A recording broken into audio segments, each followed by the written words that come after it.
Patrol is completely overwhelmed.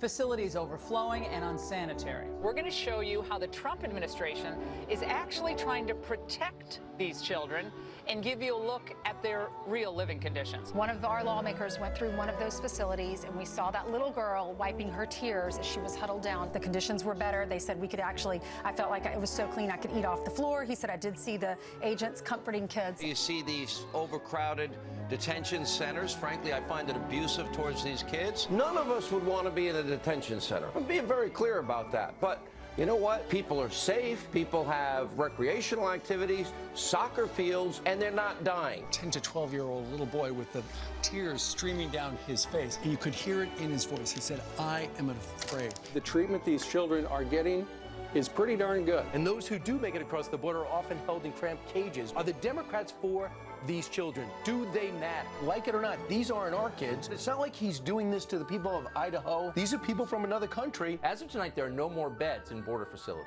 We have long passed the point of not enough. The Biden administration seemed totally unprepared for it. The argument on the other side is that the Trump administration has constructed cages, and they'll get teary as they tell you this, into which, for reasons of racism, it is throwing Latin American children and letting them languish.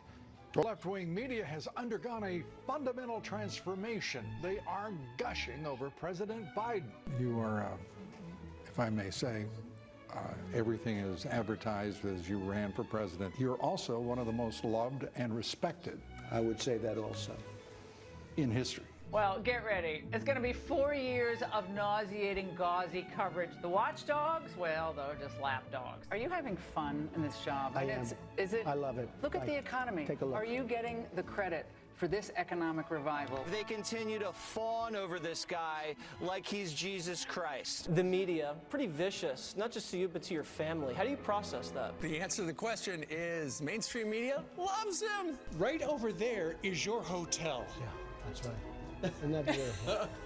Isn't that beautiful? It's a beautiful hotel. Real change in tune with a new leader in the White House. The pundits were not hiding their excitement. When you were with the president of China, you're launching these military strikes. Right there, you're saying, a reminder, here's who the superpower in the world is. When did you tell him? But I'll tell you. Before dessert? But I will tell you. Only because you've treated me so good for so long, I have to tell you, right? He's used to the media asking him easy questions. We want to get to Kanye West. He tweeted that he loves you, that you're his brother, and the left goes ballistic. What's your reaction? Yeah. The tingling sensation up and down the media mob's legs, well, they are throbbing like never before. Promises made, promises kept.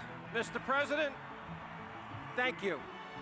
Will he keep Donald Trump's Air Force One color scheme change? Those were just some of the hard-hitting questions the press threw at Jen Psaki this week, in a preview of what we should expect from the mainstream media over the next 4 years. Given your ability, your successes, all of the things that you can talk about for 2 hours here. Yeah. How are we going to get that across to the American people? Wow, double standard much?